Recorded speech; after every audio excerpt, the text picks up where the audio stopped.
স্বাগত তপাস কিচেনে।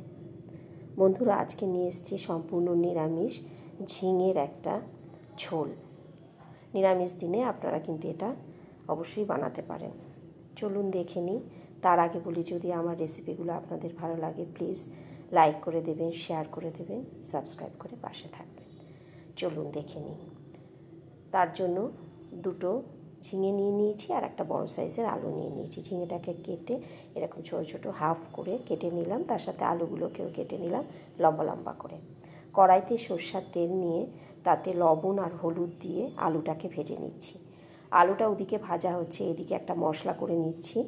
বাটিতে 3 চামচ টক দই দিয়ে তার মধ্যে কাঁচা পাকা লঙ্কা বাটা 1 চামচ, জিরের গুঁড়ো হাফ চামচ, ধনের গুঁড়ো হাফ চামচ, লবণ আর হলুদ পরিমাণ মতন আর গ্রেটেড আদা দিয়ে একটা মশলা তৈরি করে নিলাম। এদিকে আলুটাও ভাজা হয়ে গেছে।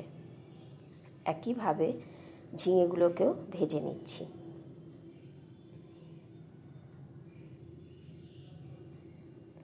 ঝিঙেগুলো ভাজা হয়ে গেছে।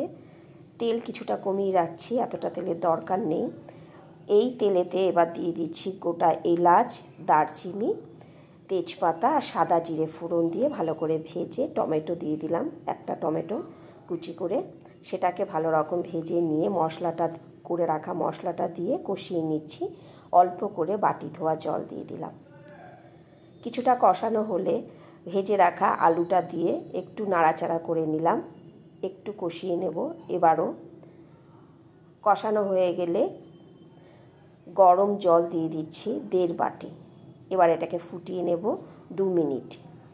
সাথে দিয়ে দিচ্ছি 2 চামচ টমেটো সস, ঝোলটা খুব টেস্ট হবে।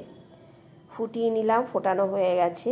ভেজে রাখা ঝিঙেটা ছেড়ে ভালো করে নাড়াচাড়া করে অল্প করে চিনি দিয়ে দিলাম আর গরম মশলা আর ঘি দিয়ে নামিয়ে নিলাম।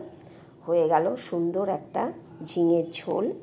ভালো লাগলে এভাবে করবেন, করে আপনারা কমেন্ট করবেন আপনাদের কেমন লাগলো। চলি, আবার দেখা হবে অন্য কোনো রেসিপিতে আপনাদের সঙ্গে।